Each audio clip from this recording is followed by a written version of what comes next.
Selain daripada bau dendeng, kehangatan juga bau-bau PRU 15. Sebab tak lama lagi ni Munawar, kehangatannya terasa, gelanggang pun telah dibuka. Semalam penamaan calon. Segala teka-teki, nak kata teka-teki pun tidak jugalah sebab kita dah sedia maklum. Tapi yang menjadi kejutan apabila lebih daripada 7 penjuru, 8 penjuru sehinggalah 10 penjuru. Jadi sekarang ini mulalah kempen dan juga perang, sama ada secara konvensional ataupun di media sosial.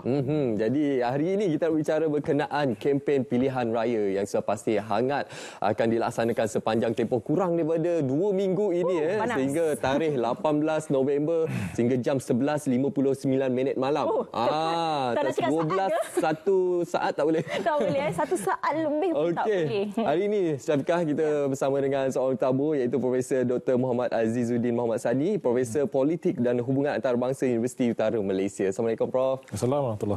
Sihat hari ini? Alhamdulillah. Alhamdulillah. Semalam macam saya katalah, nak kata teka-teki pun tidak sebab kita dah tahulah ura-ura dan juga nama-nama calon untuk di setiap parlimen. Tapi kita nak tahu jugalah respon awal daripada Prof bagaimana? Ada kejutan ke bagaimana?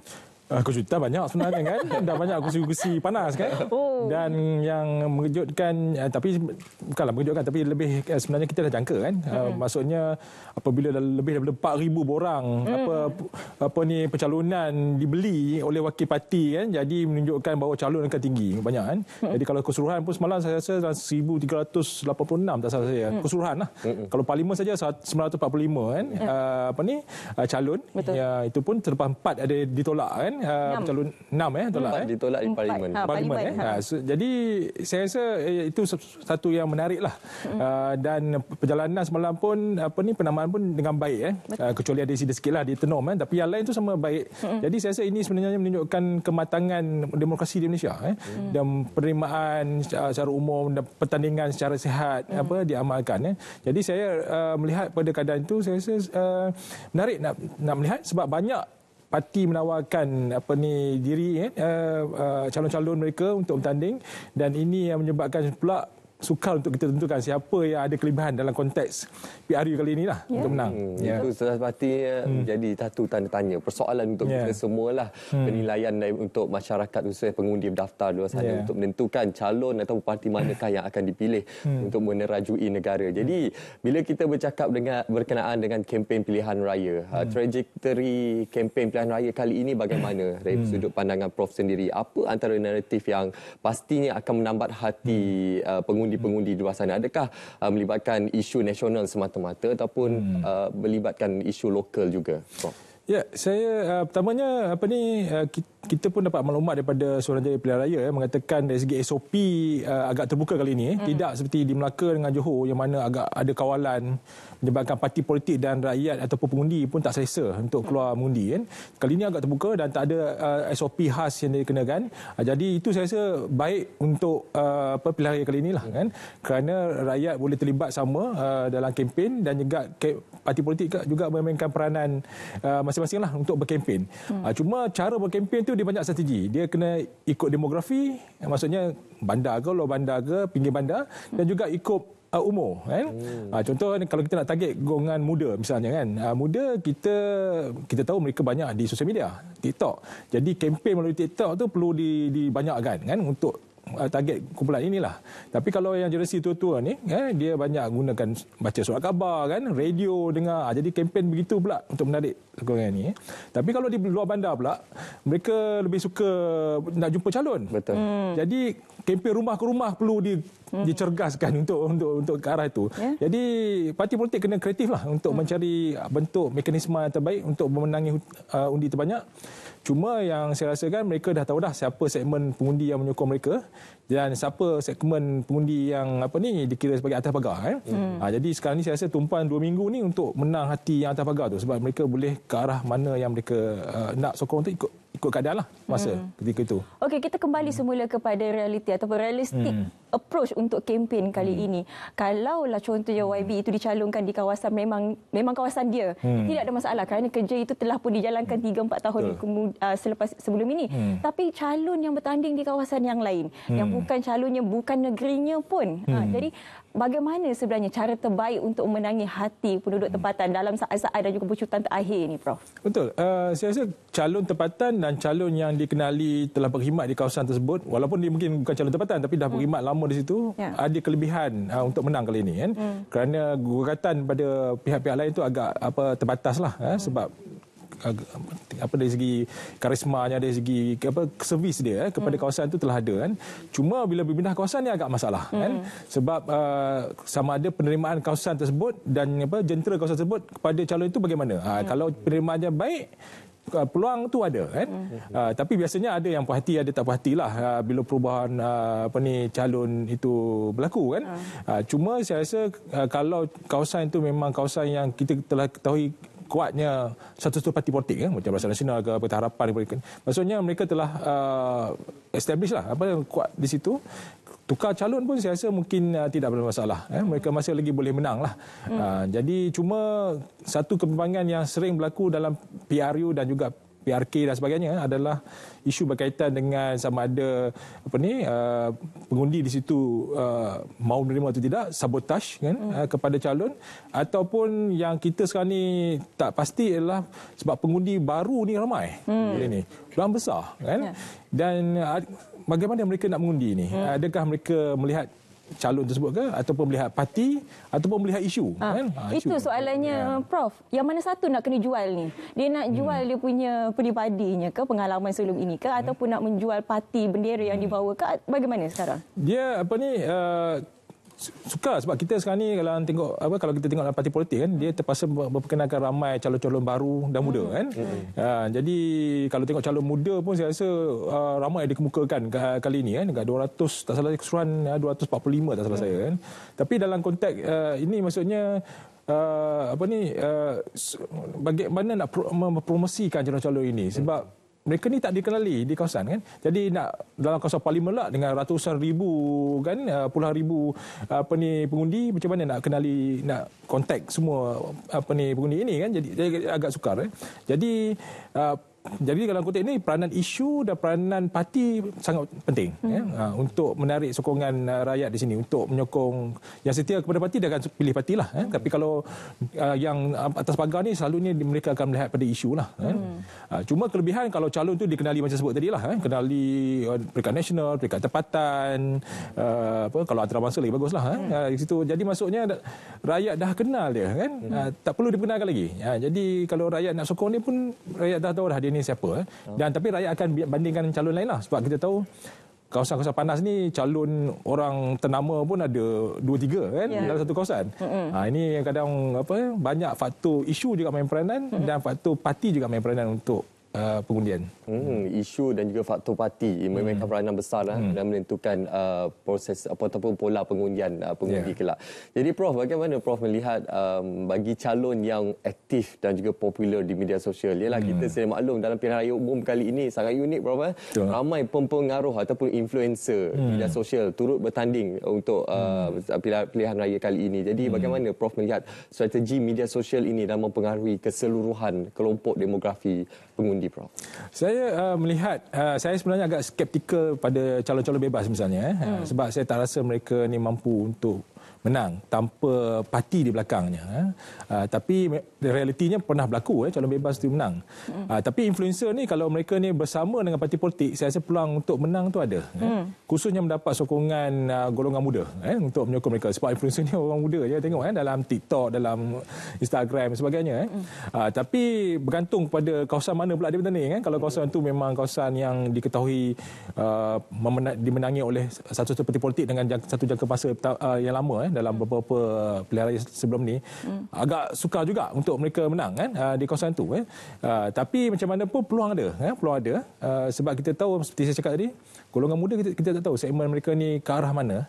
Tapi mereka kenali influencer tu. Dan dari situ mungkin mereka lebih efektif. Sebab orang muda ni sebenarnya mereka tidak ada ilmu secara mendalam tentang politik dan pengalaman ataupun pengetahuan mereka tentang politik pun dalam sosial media saja.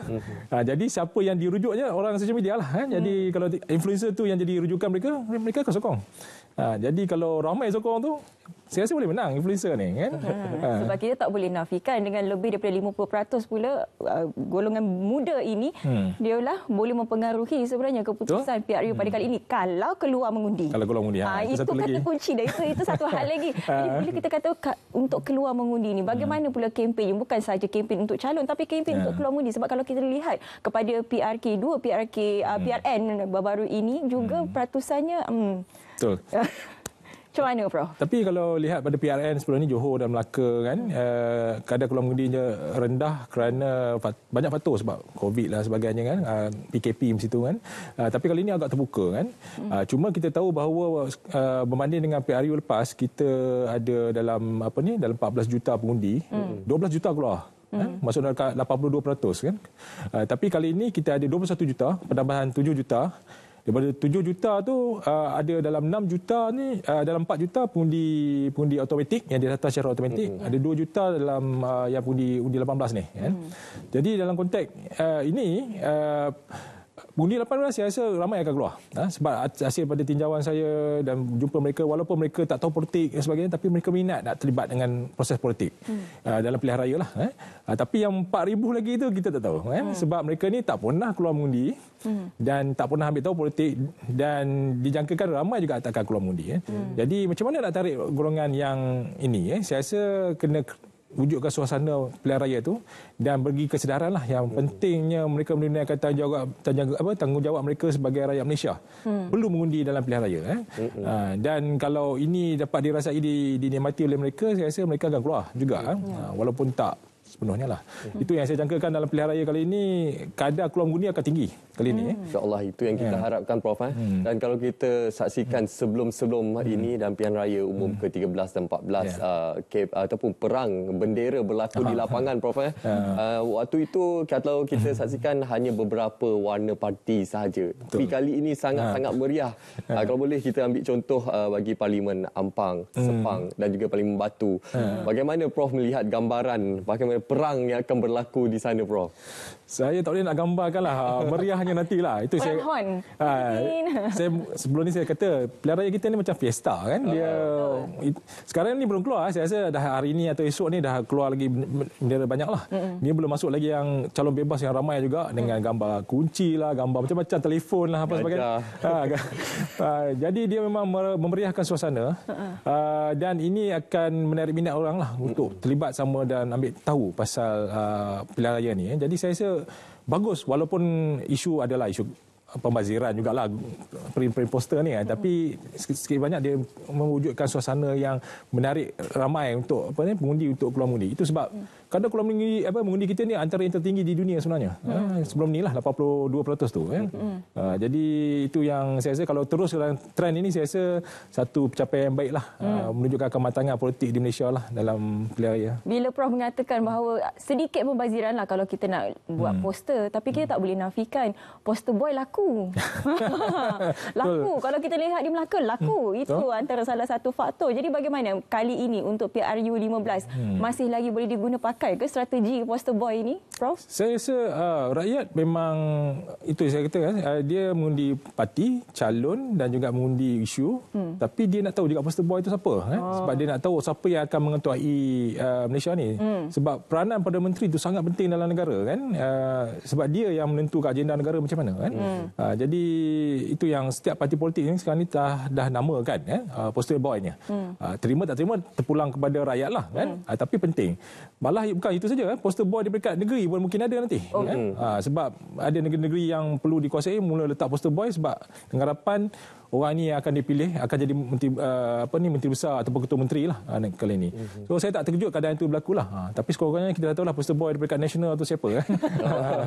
Okey, saya berkenaan isu poster boy ini yang pasti akan mempengaruhi pola pengundian masyarakat di luar sana. Kita juga nak menyentuh berkenaan manifesto. Kalau kita lihat dalam pilihan raya sebelum ini, manifesto ini merupakan satu pegangan yang sangat penting lah. Sebab masyarakat nak tahu apa yang boleh ditawarkan oleh parti-parti ataupun calon yang bertanding ini.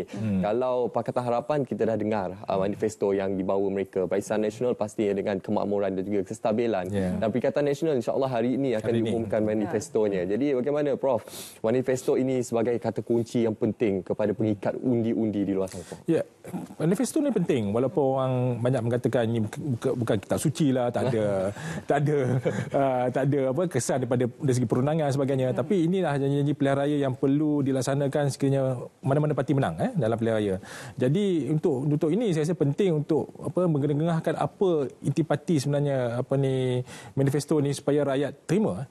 Yang bagi saya penting sekarang ni adalah setiap parti perlu ada berbeza dari segi pendekatan dan juga dari segi isi kandungan manifesto tu, walaupun mungkin perkara yang dibincangkan sama misalnya macam isu ekonomi kan. Kita tahu tahun depan ni kita berhadapan dengan kekangan ekonomi dan banyak parti politik berpengalaman untuk membawa agenda ekonomi itu kan. Tapi apakah pendekatan mereka tu? Pendekatan itu mungkin berbeza kan. Jadi cuma saya juga bimbang dalam konteks kalau ada janji-janji populis kan untuk menangi hati undi sebab rakyat sekarang ni bijak. Dia kata populis ni tak boleh pakai dah kan. Nak menang undi ni, tapi kita nak benda yang praktikal. Janjilah apa janji pun, tapi kena jelas macam mana nak laksanakan janji yang diutarakan dalam manifesto tu kan. Jadi rakyat sekarang ni akan menilai semua manifesto tu, terutamanya orang muda. Orang muda ni dia agak tipikal tentang ini sebab mereka nak tahu apa manifesto boleh bawa kepada idea diri mereka sebab mereka banyak persoalan peluang pekerjaan, peluang ekonomi sebagainya. Jadi saya rasa dalam konteks ni kalau parti politik kena bijaklah melihat segmen pengundi tu, tua muda, bandar luar bandar sebagainya, dan menyusun manifesto tu mengikut kesesuaian demografi itulah. Jadi kita dah tengok Pakatan Harapan, saya tengah tunggu jugalah Perikatan Nasional nak janji ke apa, dan Barisan Nasional baru kita boleh buat perbandingan lah mana yang nampak yang terbaik lah. Sama ada janji itu boleh dicapai atau ditepati tu belakang kira. Tapi yang penting ada manifesto tu, at least ada sesuatu untuk kita pegang. Kalau tak, kita pun tak tahu hala tujunya ke mana kan. Okey, bercakap mengenai dalam tempoh beberapa hari lagi untuk mencapai ke tarikh sebenar untuk PRU 15 ini. Apa big no untuk setiap calon? Sebab dah akhir-akhir dah ni, takut ada yang tergelincir. Dia saya rasa banyak bergantung pada kempen lah. Kempen ni bagi saya perlu berhemah lah kan. Banyak membangkitkan isu-isu dasar negara dan agenda negara untuk yang terbaik lah. Kalau boleh jangan mainkan banyak isu-isu personal kan. Walaupun personal kadang-kadang dimainkan kan, tapi kurangkan dan kalau boleh jangan main attack lah personal calon-calon yang lain kan, kerana selalunya akan backfire pada kita juga, berkesan pada calon itu juga kan. Jadi dalam konteks ini saya rasa isu-isu yang menjejaskan keharmonian, isu kaum, berbelang kaum, agama tu perlu juga dielakkan lah kan. Tapi secara umumnya saya rasa calon-calon perlu menggunakan pelbagai kaedah lah untuk menarik sokongan itu. Promote diri sendirilah sebab kita jadi calon kan, walaupun kita calon bebas, kita kena promote diri kita sendiri supaya rakyat kenali dan ada keyakinan. Sebab rakyat ni dia bila ada trust kan, kepercayaan tu, dia akan bagi sokongannya kepada calon-calon ni. Jadi dalam tempoh 2 minggu ni suntuk ni sebenarnya. Kalau kursi parlimen tu bukan senang nak cover, nak besar kawasan. Jadi perlukan masa dan bantuan daripada jentera yang kuat juga untuk promote mempromosikan calon-calon ni tidak. Dan dalam persaingan yang lain tu dia orang pun boleh bincangkan dan konteks membandingkan lah kan.